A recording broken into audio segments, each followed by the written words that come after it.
Viewers, we want to interrupt the medal presentation because we have a special feature. Yesterday, I would have mentioned to you that we're going to be chatting a little bit with the video referee, Mr. Cyril Cox, who has a very important position to play here. He's one of the new additions to the track and field sports meet at the National Stadium, where we have a video referee similar to the VAR in football that adjudicates and looks at every race, every detail, every event, as a matter of fact, and picks up any infringements or any advantages, unfair advantages, and reports them to ensure that the due action is taken. So I want to welcome Mr. Cyril Cox to the microphone. Cox, good afternoon, and I know you have a tough job to do, so we're happy to have you in the comments position. Thank you, Mr. Smith. The position is one that you have to know exactly what you're doing. You have to follow your rules. Make sure you keep your eye on the track. It can make or break the athlete, but we try to give everybody a fair decision, right? And in doing so, we want to make sure that we can determine accuracy, right, in the performance, and also any infraction of the rule. And that is why we are here. Right, and that's a very important role because we saw in a number of the events held at the National Stadium, the relay meets was a particular reference, a number of disqualifications, and even here at the Ariza National Champs, over the yesterday and today already, we've seen some disqualifications that the officials on the track didn't pick it up, but you in your position as a video referee reviewing every race was able to pick up some of these things. So first of all, give an overview as to what your role is, what you're responsible to do, and how important is that for the fair and just outcome of the games. All right. Video recording is very important. And we first noticed it because the intercall was getting very competitive. And so we had to make fair decisions. And in doing so, we thought of coming up with a video refereeing. Instead of having the clear eyes look because you can miss something. And especially when it comes to the relays, because you know you need about 8 persons, right, or sometimes more than that on one of the handovers. But then with the video recording and being up there as a video referee, we are able to see more and can review whatever the officials would have missed. So more or less we are the eyes of the officials on the track, which gives us a more in-depth look as to what is happening so that we can tell you at least, for example, hey, coming around the bend, you have to be very careful. You might come close to the line, and chances are you can step on the line. Now, the rule will tell you that you allow 1 step on the line. Then you will get a mark. So in that event, suppose you are running preliminaries and you step on the line once, you will not be disqualified. But if you come to the final and you step on the line again, it shows that it's the same event. And you can be disqualified. When you're in the relay, because you have a team, so the person running the first leg may step on the line, and the person finishing may step on the line. And so therefore you have 2 again. So these are the things that we find happening. Now, once you step over the line on the inside, you're gone automatically. So if you step on the line once, you're there. If you step on the line twice, then you are gone. So this is a technicality in the rule. So you allow 1 step on the line. And the inside lines are not, as you say, they are not yours. So you don't have. So it is better you run in the middle of the track. And in doing so, you want to ensure that persons know exactly what's going on.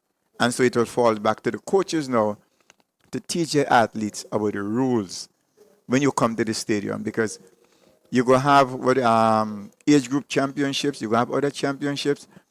And so therefore, you need to stick with the rule exactly as it is. So when they go out, they will not be new to the competition rules on the outside. Well, you made some very, very important points here, Mr. Cox, especially with reference to the coaches and the important role that they have to play to educate their athletes and to train them and to get them to understand these rules. Because a person may think you're allowed to step on the line twice, not knowing that if you did it in the preliminaries once and you come back and do it once in the finals, it can result in a disqualification, as well as once you get into the other lane, it's an automatic disqualification. So I think our coaches have some work to do in preparing the athletes and to prevent that from happening. We saw yesterday young Gavia Walker who won the 400 meters and recognized that she was disqualified, was in tears, Yeah. right? And so we have to prevent, as much as possible, the coaches have to prevent that from happening by ensuring that the athletes are well abreast with these rules. They themselves have to keep up to date with it and share this information with their athletes. But I want you to walk us through, Mr. Cox, what your job entails. So you're sitting in front of the screen and you have your technical person with you. What and a race is being run off now. Let's say it's a 200 meters or a relay, and the race is complete. So you're looking during the race. Walk us through what you are looking for, what you are doing while a race is being run. All right. Once the race starts and it's a fair start, no, the main thing to look at, because on the bend, we like to see that the athletes are running in the lane and not on the line, or not in the lane inside of them. So it is keen enough that we have to look at all 8 athletes coming across. Hence the reason why we can review the event as it goes. So we could look at it and we say, all right, lane 1, lane 2, yeah, they look good. These athletes look good. So then you know, by the time they're coming up onto the home stretch, you can get a clear idea as, okay, this lane look questionable, so we'll go back and look at this one. This one look questionable. At sometimes while you're looking on, you can actually see the athlete running more than 2 strides on the lane. I mean on the line, sorry. So therefore, you know definitely that this one is out. And you go back to look to make sure that there's others who would have run clear or step on the line. So which means that you have to pay particular attention, especially around the bend when it comes to the athletes. On the street, there's no big advantage, right? Stepping on the line, but then we also have to look closely if they're going to step over the line and getting into the other lane on the inside. And that's critical information. So there are 2 things I want to discuss with you now. The issue of false starts, is it part of your responsibility also to look at false starts, or is that entirely up to the starters? There is a start referee, and so he's the one to override anything to do with the start. Hence the reason why if there's a second gun goes off, you'll see that the referees, the starters huddle and the start referee walk over. If they say there's an incident whereby they need clarity, they can call to find out, did you see what happened? But I cannot make a decision. It's the start referee to make the decision. It happens so even in the field events. They can ask if you see certain things to clarify. So from that, you might say, no, I didn't say anything. Yes, and then they can make the decision. So this year is just for the track. The other referees, they have their duties, and so they make the call. Because I was about to ask you if your duty or responsibility also take into account the field events, but you've just clarified that. So the Yeah. other issue I want to raise now is with the cameras that are Yeah. on the National Stadium. Right. In terms of the positioning to allow you to be able to do your work to the best of your ability. Do you have a say, or do you speak with the camera crew in terms of where you would prefer to see cameras or where you'd like to have coverage to assist you in your adjudication? There are times I think TNR, they would know exactly what it is and what we are looking for, right? Because we talk, and then Oliver is a past athlete, so he has the idea of what is happening. But we still will say, you know what, we cannot see much on that side. Hence the reason why they brought in the drone. Because remember, during GBSS sport, I mean not GBSS, sorry, but during intercall, it is so intense that there are times you have to be very cautious as to what is happening. And so the drone will give you a better view. So we are supposed to have cameras on the first handover. We're supposed to have cameras on the second handover, close with the 100-meter start, and also on the finish line. So then you can take incoming and outgoing runners. Right? Therefore, you also look at persons from the time the gun goes off in a 400-meter. You will also look at it for any line infringement, all right, or any lane infringement. So I think that they are doing a very good job in what they have, all right, and so we can be able to pick up. And as I said, with the drone now, because it's on top, right, it helps us to secure right or wrong. So now we are getting coverage from the time the race starts throughout. Yeah? And so on that first handover, or let's say that first bend, where the 1500 meter usually start, that's where sometimes we have a little bit, because you have the discus cage, Cage, yeah. right? So that will give us something. But then with the officials on that side, they should be able to tell us exactly what is going on. Right. So that is quite clear. Um, with regards to protests, you know, very often clubs or schools can stage a protest. They may observe something that the track officials on the ground may not have picked up. What is your role now in terms of providing the evidence or adjudicating or the support to the games officials with regards to protests that comes in? Right. We are there also to assist with that protest and appeals, because there are times a person may see something and they want to know exactly what happened to my athlete. Okay. Once the result goes up, I think there's a window of 30 minutes. I think so that you can approach. So once you see athletes get disqualified from an event, you can also go to the protest desk. You drop your protest and you come and you can also view. So the coach can come and the coach can view the tape. So we normally save all the events that go by. So then if there is a matter of protest, you could come and view and get a clear idea as to what is going on. Yeah. That So we want to make sure that we keep that in there so that we don't just run the race and then we say, all right, that's it. No, each event, we keep that there. We keep the review. So once the person come and say this event, we can click and go back and show the coaches exactly what had happened. and that's critical because the evidence is what would help Definitely, to make definitely. the best Yeah. decision. So in video refereeing, it also assists with that jury, right? The jury of appeal and or the protest that comes. And so we are there to help facilitate all these things. And as I said earlier, we want to make sure that you have the performances that we have, right, is accurate. And we want to give each person a fair decision. Now, learning also early, they will tell you, take the video, then you have the athlete. So if in doubt, you give the athlete the benefit of the doubt. Because sometimes you may come across here, right, and somebody may say something happened. You try to get to view it, you cannot view it. If it is not on a state where the referee cannot go, therefore the athlete gets the benefit of the doubt.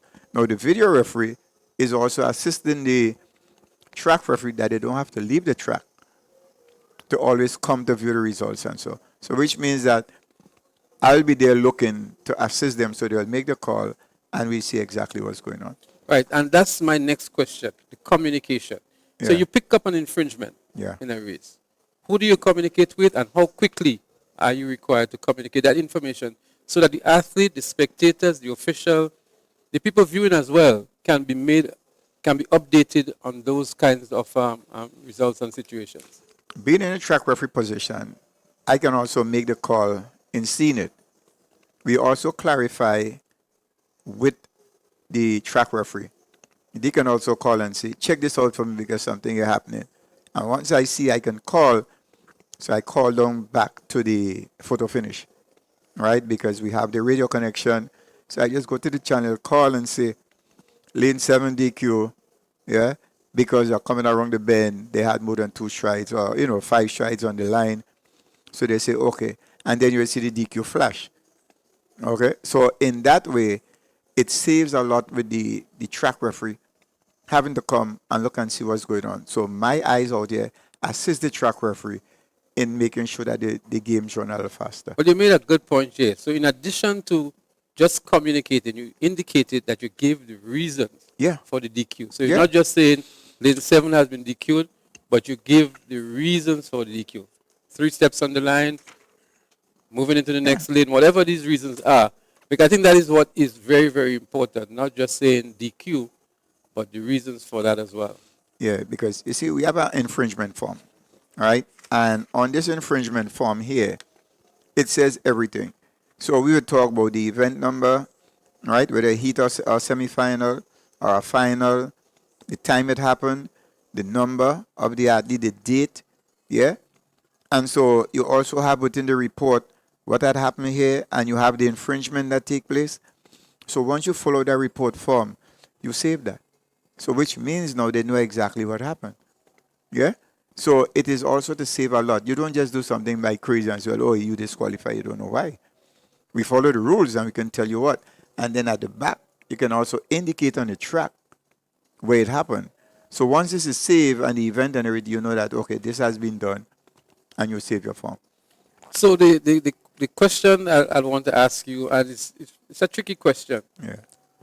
The introduction of the video referee, is it enhancing the sport? Is it causing chaos? Is it affecting athletes, organizers?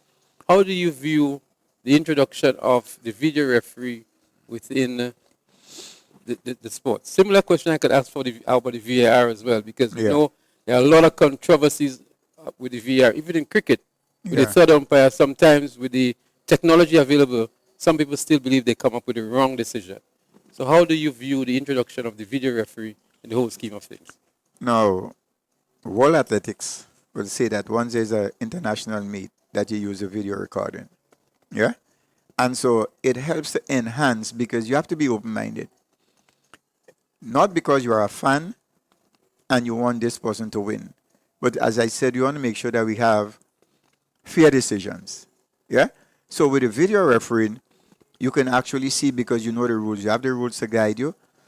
What is an infringement? What is not an infringement? There are videos otherwise. I will show you exactly what is being done. So this video refereeing, it helps to enhance our coaches, our athletes, even our fans and spectators. So you can follow. No, a lot of people into football, they follow football. And we know offside is something that causes a lot of problems. Now they can give you lines to tell you, well, you may have a shoulder over, an elbow over. A finger. And yeah, yeah, and that is it.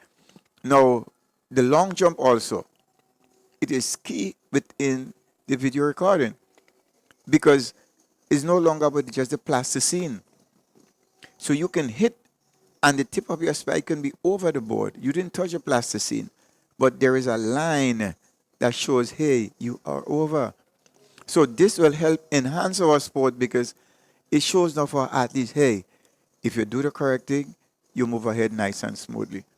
We have seen some of the athletes run. They stay in the lane and they pour from start to finish. Yeah? So this is not just about showing you up. It is here to help enhance you. And I think we should take it in that form of saying, this has helped me to know where I have to go. This has helped me to go forward. And we use it in that manner. Absolutely. And I want to go back to an earlier point you made just for emphasis and for reiteration that our coaches, our team managers must first of all update themselves, be knowledgeable, and be willing and able to pass that information on to the athletes so that they will know what to do. Additionally, I think where a lot of the problem comes from, Mr. Cox, is with the spectators and the passionate ones as well, who are their own judges, who have their own rules, who are not familiar with these rules, and wants to get into the judgment calls that ought to be made. It happens in football, it happens in cricket, almost every sport.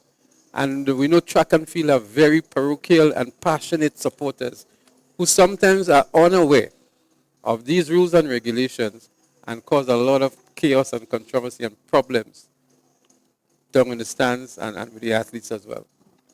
Now, competition rules. Yeah? This is my book on competition rules. I'm here, so I have my book. You can also get it on your phone. You can download the rules. Yeah?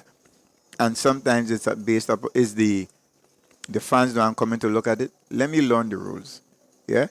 Or you say, you know what? Sometimes I usually ask the guys, I say, can we do something to inform the public on the rules of of track and field? It saves a lot because a person coming and all you think about is winning. And you make a call and you be like mad because I'm supporting that team. And you made a call against that team. And they open your face as to, hey, which means that you say, you know what? Follow the rules. Let us look at the rule, see what's going on. Do you understand? And if you don't understand the rule, you get to understand the rule, and then you may not make that statement. So the person knowing the rule, you not knowing the rule, and you make certain statement, you're looking for chorus, you didn't get no chorus. Because person understand that. What are you doing here? You don't have a clear indication of the rule, so you shouldn't be here. So that leaves you now looking dumb and say, hey, go learn the rules to come back in here. And the follow-up question I want to ask you, Mr. Cox. So is the video referee the ultimate decision maker in these situations? Can somebody say, I want to appeal the decision of the video referee? I want to go to a further arbitration. Is there anything like that in the setup? They can go to the jury of appeal. right? They're going to go to the jury appeal, and first they say, do you have your evidence? And so you have to bring the evidence to show, right? So where can we get the evidence? Now, TNR is our main stakeholder in that area, right? And if we take what we have from them, you bring yours, right? As I said, if it's an angle whereby we cannot determine, the athlete gets the benefit of the doubt. So you bring yours, right? And we have ours, and so we sit down and discuss because the rule is there. So if we notice that, okay, there was a fault in the rule, we can say, you know what, we have to make that change. So we don't say, oh, this is our ruling and this. No, we are ruled by all athletics. So we are governed by them here, and we follow their rule into the sport meet. So it's not just a bias to say, this is my rule. So whatever happens, if you find here, and we go through, and you say, I didn't like what happened here, let me see what's going on, and we bring it to you, we go back to the rule. So it really alleviates opportunities for subjective decision making Yeah. because you're guided by Yeah, your you're rule guided by book, the rule book. and wherever there is doubt, the athletes get the benefit, Yeah. and so on. So that's good. Yeah, that's So good. I just want to ask you, Mr. Cox, as we wrap up this interview, Yeah. what is your message out there, not only to the coaches, but to the athletes and the spectators with regards to the role of the video referee, the introduction of video referee to track and field now, and your expectations of them moving forward? Well, first of all, I say to the people out there, learn the rules. In anything you do, learn the rules. Anywhere you go, anything, you have to know exactly what are the rules and regulations that govern this. Yeah? So, and in everywhere you go, there are rules and regulations. So you follow that. Now, as for us here, it helps to enhance because remember now, Grenada is always a leader into things. And we always look and push forward into things. So we have this video referee here now that would help. So can you imagine persons are coming here to participate in an event and they find, nah, that person treat me unfairly. Where can I go? What can I do? They have no other choice but to take what you tell them. But if you have the evidence to show what is happening here, they won't feel, oh, nah, I cannot fight it. Last character. Now, you know Jamaicans are very, we say, passionate about the track and field. And the coach was saying, he didn't find no fault with the officiating in Grenada. He was pleased because we learn our rules. We make sure that once you come, it's a fair decision throughout. Yeah? So through that, we have to understand that persons love coming in Grenada because of the status of the officials. Yeah? And so in that saying, persons have to look and think and say, you know what? If they're doing that job, let me follow exactly what is going on. So when I come, I cannot make myself look foolish. Yeah? And I think it's a plus for everybody. Fans, athletes, coaches, don't matter who. You could be home watching, you're enjoying it, and you want to know why did this happen? Why did it happen? That person come first, and how come they don't get this? Because there could be a simple thing. I remember, I don't know if you recall in a Indo 400, I think, Taplin one, and all of a sudden they heard that you were disqualified. And when they go back, they said, you step on the line. Yep. Yeah? Well, it happens all the time. All the time. It happens. So it just brings back my memory, Cox, that maybe the video referee is a decade, 2 decades, 3 decades too late. Because we know of many instances here, even at Intercall and other track meets, where there were very dubious calls and Yes. decisions. And had we had video referee back then, I'm sure there Make would a have been difference. easier resolution to Yeah, those it can make a big issues. difference, you know. And as I said, looking at Intercall, and we said, you know what? We need to get this into action because it will help. I mean, when you look at the intensity of The Intercall, Intercall is on a different level now, eh? listen, man, we talk about what happened in Jamaica. When you take our Intercall here, is high intensity. I mean, people don't really know and they come to look, right? I mean, look at what happened last year. I mean, not a thing, but the excitement of the lady, excitement of people, sometimes they can't take it, And right? people come to Intercall for different reasons. Oh, yes. Yeah, people Yeah. come to seriously sit down and look at the athletes. And yeah, people just come to support. And yeah, people just come to, in some instances, just banter and Make controversy, yeah? Yeah, definitely, So, definitely.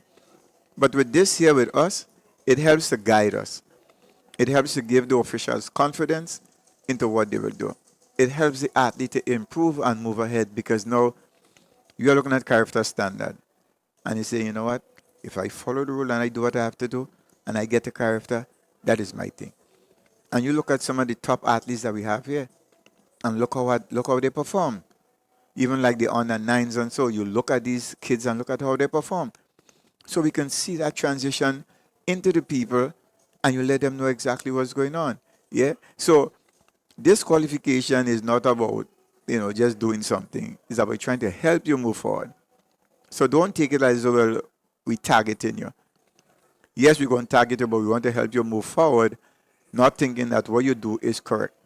Yeah, because there are rules and regulations governing the sport, and you have to follow it in order to move forward. so viewers, there you have it from the video referee himself, Mr. Cyril Cox. We saw a number of disqualifications in the relay meet, quite a few here in the national champs as well. And we got a thorough explanation from Mr. Cox himself as to why these disqualifications are happening. And I'm sure your knowledge is enhanced and you're much more knowledgeable of these incidences and occurrences.